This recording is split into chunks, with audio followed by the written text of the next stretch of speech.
Zero Tolerance Day. We choose all 1 day out of the whole year, 360 days, to recognize and celebrate zero tolerance. Zero tolerance should be an everyday celebration. You see, when I think about FGM and when I think about domestic violence, I think about it every day because, as I said, I live it.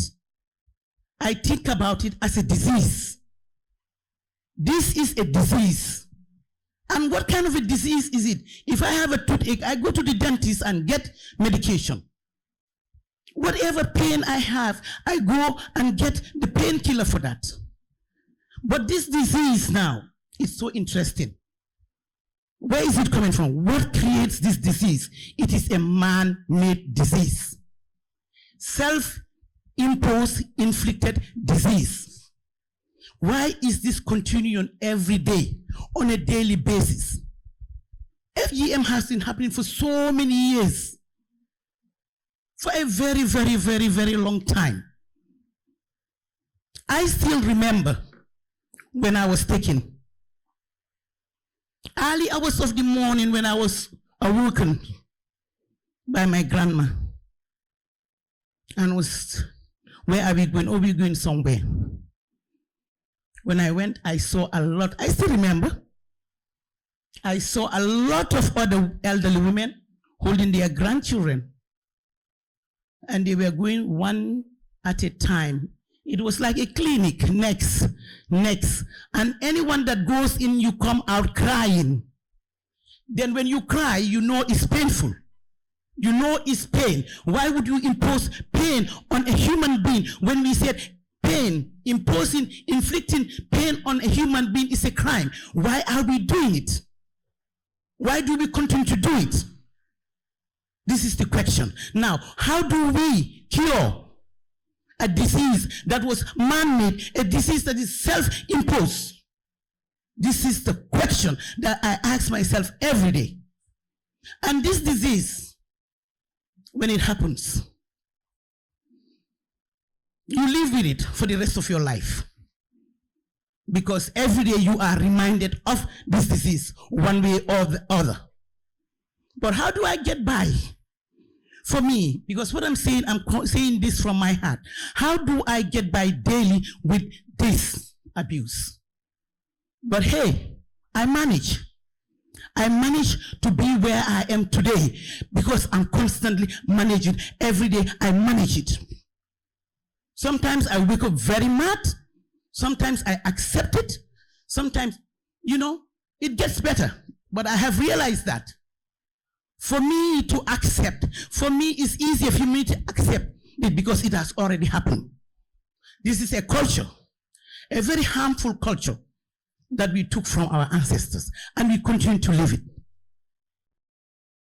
But now FGM is a disadvantage that will create situations that will create medical problems, maternal and mortality deaths, that will create reproductive problems, and yet still we continue to do it.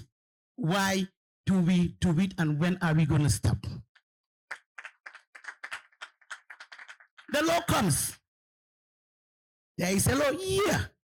But you know what? I keep saying a useless law is a law that is not practiced. Because you know what? We continue to have the culture of silence. The culture of silence. And unless we can get the culture of silence out, we will not succeed with eliminating FGMC and domestic violence. And what I always say, I think the methodology or the techniques that have been put in place, you can read all the books, you can Google everything on FGM and everything. But I think there's something that is missing. There is a missing link somewhere. And I think the missing link, because I am a victim and also a survivor, I think about it. And as I said earlier on, it's a disease. So let's find a way how to cure this disease. But we always say prevention is better than cure. So this particular disease, we need to prevent. We must not allow it to happen. And I think I'm fast tracking, but I just have to say this. As I said earlier, I'm really happy and I'm really thrilled to be here today talking about a subject that I know in and out. We have the government, we have our partners, we have all the equipment, but something is lacking. We ourselves, we the people who are the victims, who are the survivors, give us an opportunity to lead. Maybe, because if you go to the National Assembly, if you go to all the offices in the gender ministry, if you go everywhere, the doctors, the lawmakers, the lawyers, at the hierarchy, I am 100% sure we will find people who are victims and survivors of FGMC and domestic violence. People have to be willing. People have to be willing to come out. You see, there is a way we tell stories. And when you say something, oh, I had so and so happen, somebody told me this. And the question, where did you hear it from? Oh, you know, I heard it from this, that. But I heard it from the horse's mouth. That is very important. Let the people who are affected, directly or indirectly, come out and say, look, let's do A, B, and C. We can do all the surveys that we want. And I say thank you very much to Wasaka for Dr. Kaplan for all the efforts that you've put in and all the development partners. But you know, they say that, oh, the numbers are reducing. Yes, the numbers are reducing, but listen to this. Something else new came up, which is called COVID-19. And when it came, it exacerbated everything that we were doing. It has doubled. Now, what do? We've been from one point to another. Now we have been pulled back. Now we have to redouble.